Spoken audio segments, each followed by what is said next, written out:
Trazendo as informações aqui no programa. É isso aí, que vem a chuva para os nossos agricultores, né, Giane? Até mais. Você vai ver ainda hoje aqui no JA. Queremos fazer um alerta para uma doença que pode levar à morte, o tétano. Você está em dia com a sua vacina? Um homem morreu depois de levar uma voadora. A agressão aconteceu durante uma partida de futebol no interior de Carlos Barbosa. A polícia apresenta o desfecho do caso da menina desaparecida em Restinga Seca e que foi encontrada morta no início do mês. E você vai ver também o nosso novo clipe do Natal do Bem. Mas antes, tem os assuntos da sua região.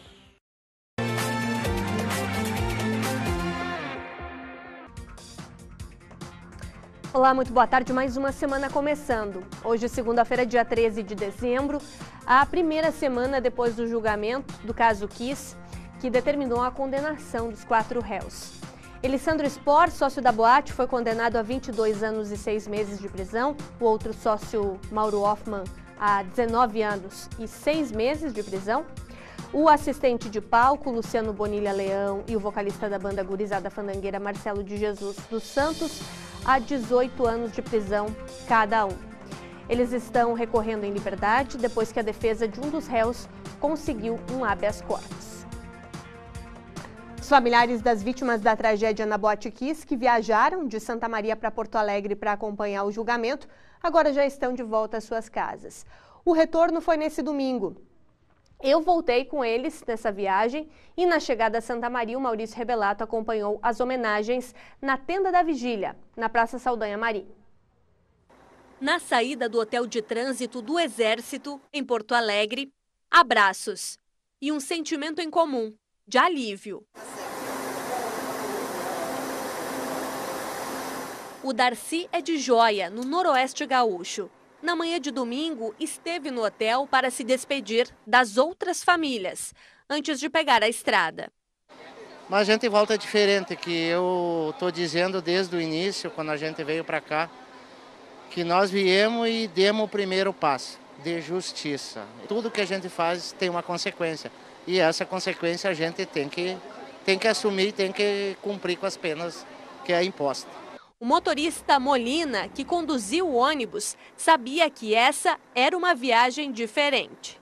Mesmo que sendo uma coisa simples que eu vou fazer, né, levar o pessoal de volta, já é bem gratificante sim saber que eu posso ajudar de alguma forma, né?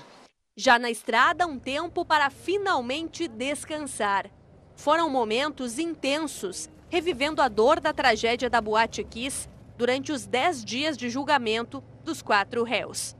Nas poltronas, um lugar foi reservado para Nossa Senhora Aparecida. A imagem foi um presente do cantor Daniel. E nas rodas de conversa, lembranças dos momentos felizes vividos com os filhos. E aí eu me lembro que eu estava com os amigos e aí ela ligou. Ligou para mim, pro Flávio e pra Gara. E ela disse, esse ano vai ser diferente. Esse ano eu vou dar orgulho para vocês. Falou para nós 3. Para cada um deles. E ela dizia, eu amo vocês. Vou guardar as lembranças boas que um dia ela me disse. Eu quero ter um futuro, mãe, e levar tu e o pai para morar junto comigo.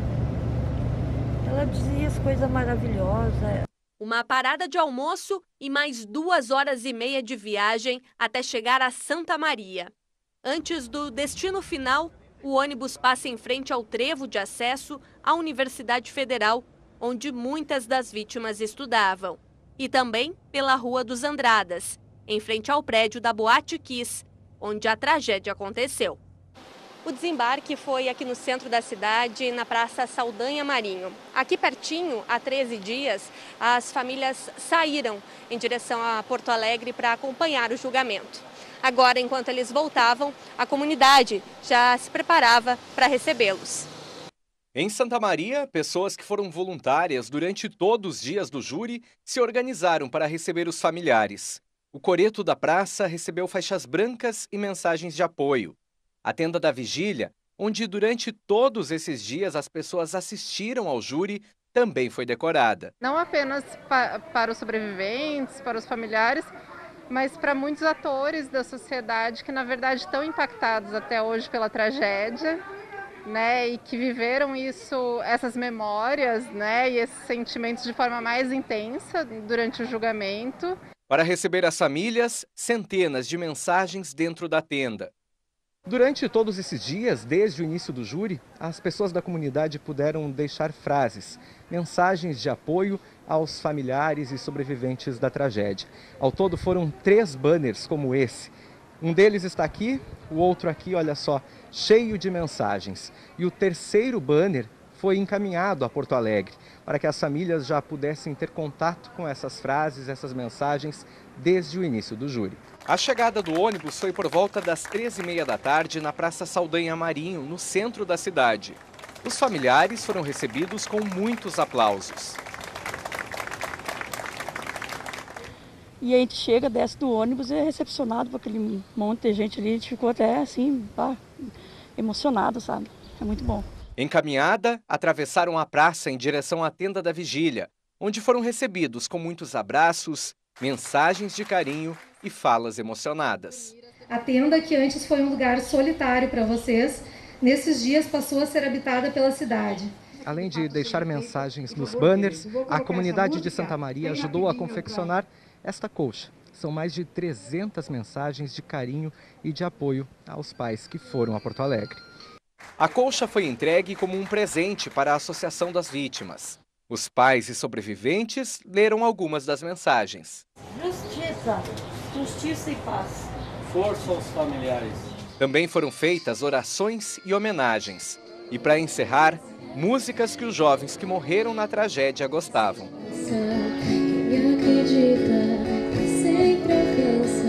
É uma demonstração de que a gente não está sozinho, essas pessoas estão junto, fortalecendo, nos apoiando e fortalecendo essa nossa luta.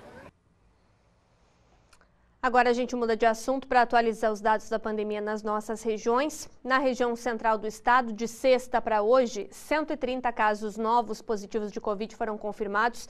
São ao todo 72.605 casos desde o começo da pandemia. A taxa de ocupação dos leitos de UTI está em 48%. Agora a gente exibe a tela de vacinação, que não teve atualizações em relação à sexta-feira. Bom, já na fronteira oeste, 2 pessoas morreram por coronavírus. O total de vítimas desde o início da pandemia é 1.496. Além disso, 21 novos casos positivos foram confirmados e a taxa de ocupação dos leitos de UTI está em 54,5% nesse começo de semana. Agora a gente traz também a tela de vacinação na fronteira, mas também só para dizer que não houve atualização nos dados no fim de semana. Atenção agora para quem nos assiste na cidade de Quaraí. Você já pode receber o sinal da RBS TV em alta definição. É só ter uma antena externa de UHF direcionada para a torre da RBS TV, localizada na estância Soteia, na Pedra Rosada. Aí, em seguida, você reprograma a sintonia da sua TV. A RBS TV está no canal virtual 7.1. Agora a gente faz uma pausa, mas depois do intervalo tem otimismo para setores econômicos de Uruguaiana. A fronteira entre o Brasil e a Argentina, pela ponte internacional, está aberta para os visitantes. Setores como comércio, serviços e turismo comemoraram a volta dos irmãos. E ainda os detalhes da investigação sobre a morte da jovem Gabriela Glazenap, de 15 anos, em Restinga Seca. A polícia liberou imagens que mostram os suspeitos passando com a jovem e depois voltando sem ela. Os detalhes a Fabiana Lemos traz no próximo bloco.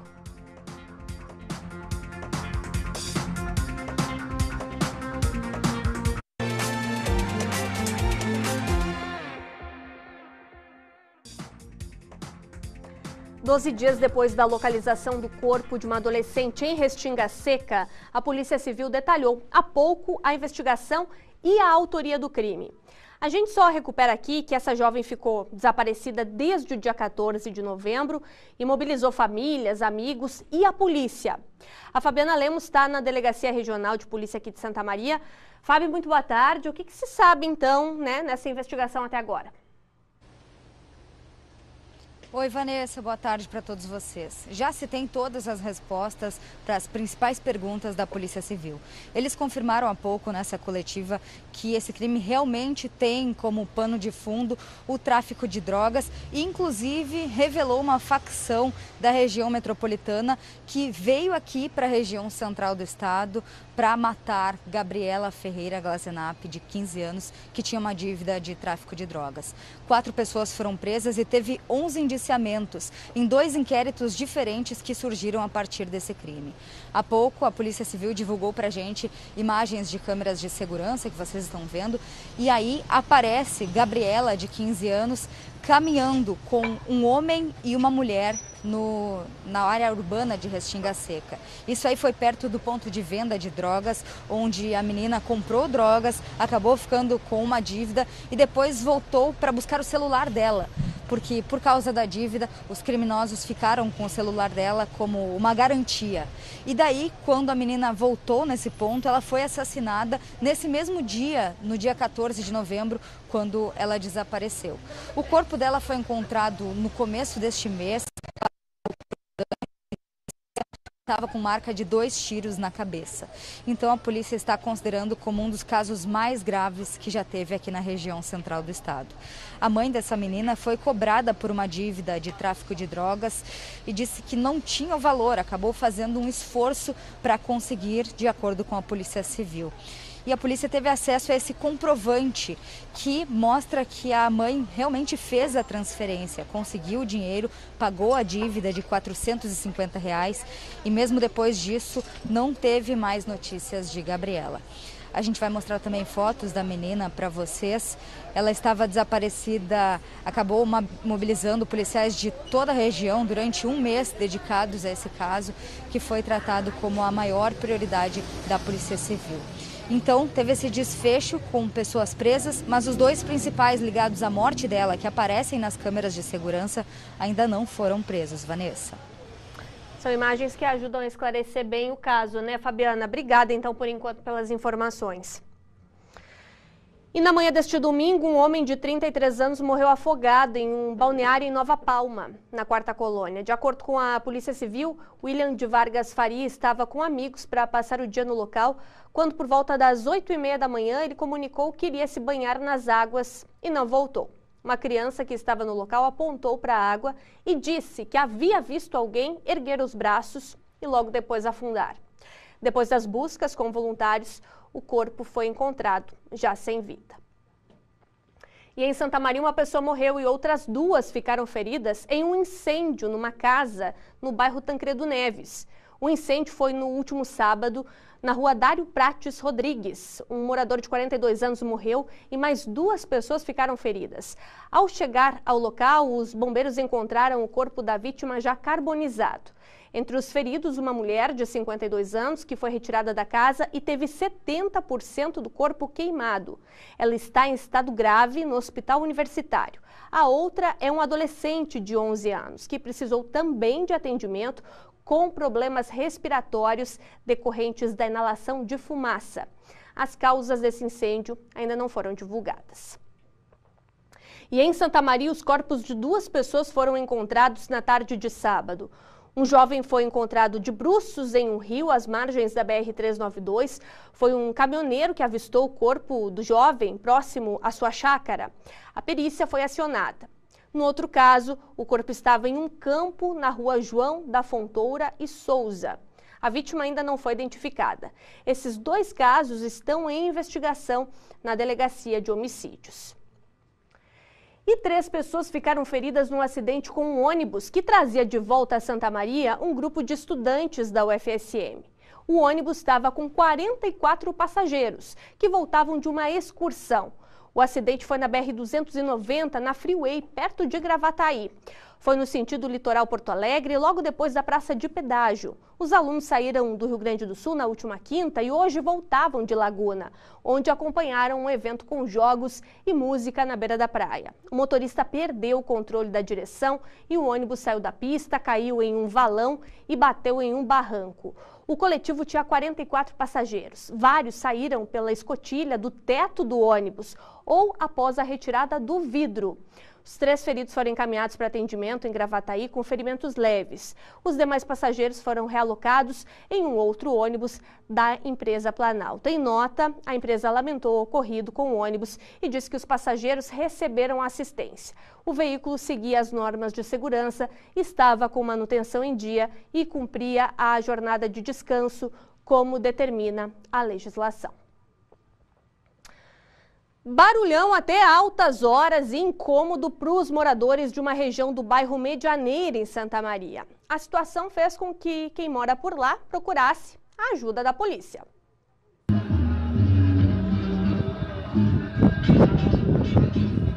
Essa tem sido a rotina de quem mora nesta região do bairro Medianeira, em Santa Maria. As festas e bebedeiras vão até a madrugada. É quase todos os dias, principalmente quando está um pouco mais quente, né? Agora chega sexta, véspera de feriado, sexta, sábado, domingo, véspera de feriado, é sempre, assim. Começa 10h30, 11 horas da noite, junta um carro, junta 10 e vai ficando. Essa madrugada era 5h30 da manhã, foi o horário que parou. O som alto e a bebedeira aqui nas imediações da Avenida Elvio Basso têm sido reincidentes. Os moradores chegaram a fazer um abaixo-assinado e também pediram aos comerciantes que isolassem a sua área de estacionamento concorrentes. Porém, até agora nada foi feito. As ligações para a Brigada Militar são frequentes. Os moradores dizem que quando o fim de semana chega, a circulação de pessoas aumenta. A Brigada Militar diz que vai tentar coibir as festas que têm tanto incomodado quem mora na região. Mas a maioria são jovens que só pensam em si, não estão pensando em mais ninguém. Então nós estamos atuando, fizemos, como disse, várias atuações e a partir de agora também estamos utilizando o sistema de vídeo monitoramento da cidade, também estaremos autuando por câmeras. Junta um carro, junta 10 e vai ficando. Essa madrugada era 5h30 da manhã, foi o horário que parou. E você se identificou com essa situação? Acontece também na região em que você mora, em Santa Maria, ou mesmo em qualquer outra cidade aqui do Centro-Oeste? Manda a sua mensagem pra gente contando o que está acontecendo. Também pode mandar fotos e vídeos que a gente mostra aqui no Jornal do Almoço. Quer mandar um Feliz Natal também? Vai lá, grava um vídeo pra gente. O nosso WhatsApp tá aí na tela, 51 993 88 5555.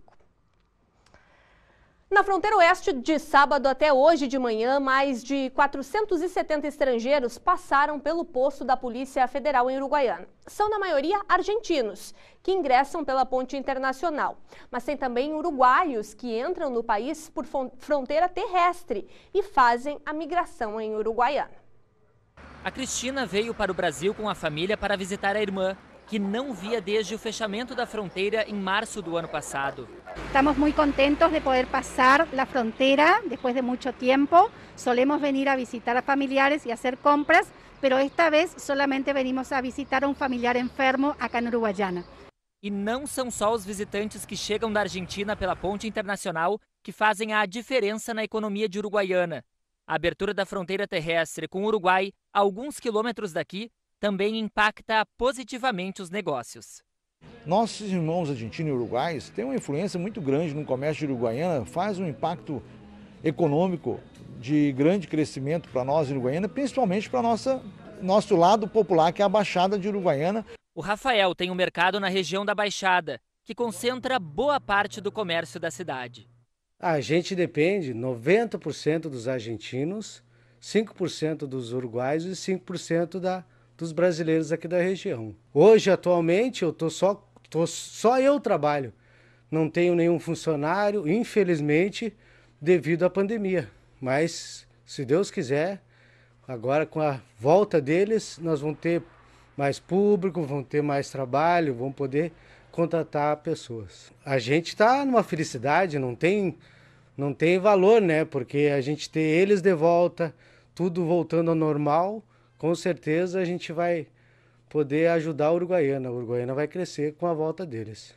A cadeia do turismo ela é muito ampla, ela é muito diversificada e impacta muito a vinda em sentido positivo, porque já começa pelas pousadas que ficam no destino, né, no percorrer do caminho até o seu destino final. Então já temos ganho no setor hoteleiro, temos ganho no setor gastronômico, temos ganho no setor de abastecimento de combustíveis e outras cadeias, como artesanato, como produtos de consumo de origem da propriedade rural, que também estão sempre à disposição desses turistas. O movimento da entrada de estrangeiros no Rio Grande do Sul tende a aumentar com a chegada do verão.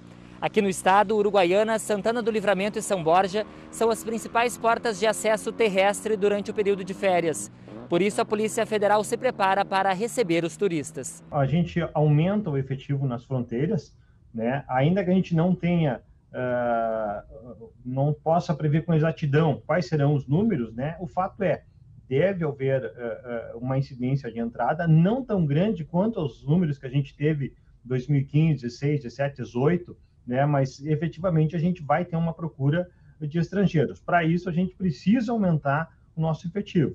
Para tanto, nós já solicitamos, efetuamos o que a gente chama de recrutamento, né? Fizemos solicitações, inclusive, para vinda de servidores de fora do estado, para que a gente possa alocar esses servidores nos postos de controle migratório na fronteira com o Uruguai e com a Argentina. Como eu costumo dizer aí nas falas, né? Bem-vindos, hermanos.